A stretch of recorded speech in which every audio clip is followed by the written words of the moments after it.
Welcome back.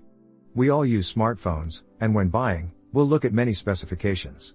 Processor is one of the major specs to look at, and if you don't know what is it, and how this will impact your smartphone, then you are landed right.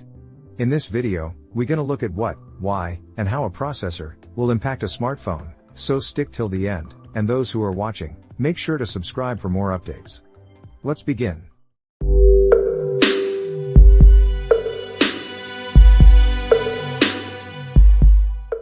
Smartphone processor, also known as chipset, is a component that controls everything going on in your smartphone and ensures it functions correctly.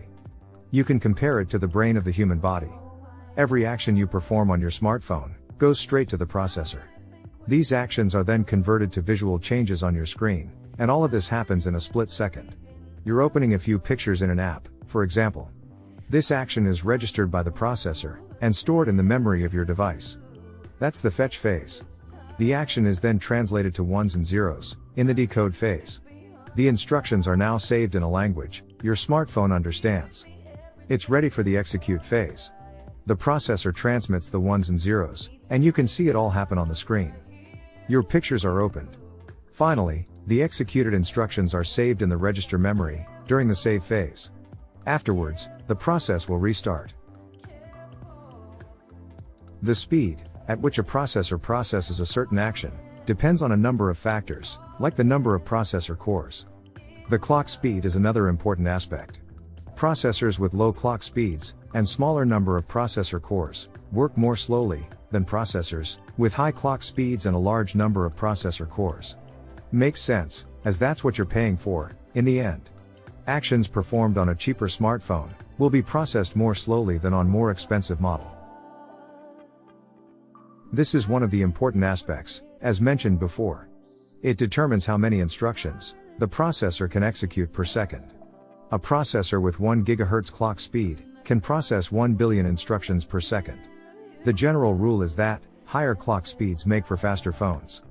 You can often see this with more expensive smartphones. Their processor cores have higher clock speeds than the affordable devices. The number of processor cores also influences the speed of your smartphone. A processor, also known as CPU, consists of multiple cores. Dual, quad, hexa, and octa-core. What do these cores do exactly? Processor cores distribute the work that comes in when you use your phone. One core has a maximum number of instructions it can process within a certain amount of time. If you perform a lot of actions on your smartphone, a queue of sorts will form. If this queue gets too long, part of it will go to the next core. This ensures your smartphone will keep functioning smoothly. These are the top 10 processor, which makes your phone even more faster. Pause the video and take a look. That's the video, guys. Hope it is useful, and if you have any suggestions, feel free to comment, and don't forget to subscribe for more updates. See you in the next video. Until then, goodbye.